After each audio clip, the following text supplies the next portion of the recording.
سورہ النساء، اے ایمان والو انصاف پر قائم رہو اور اللہ کے لیے سچی گواہی دو، خواہ تمہارے اپنے خلاف یا تمہارے ماں باپ اور رشتہ داروں کے خلاف ہی ہو۔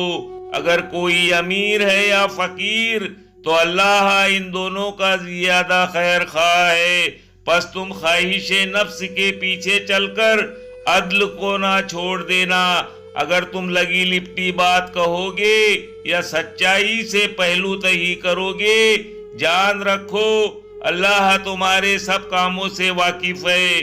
مومنوں، اللہ پر اور اس کے رسول پر اور جو کتابیں اس سے پہلے نازل کی تھی سب پر ایمان رکھو، اور جو شخص اللہ اور اس کے فرشتے اور اس کی کتابوں اور اس کے پیغمبروں اور روز قیامت سے کفر کرے وہ راستے سے بھٹک کر دور جا پڑا۔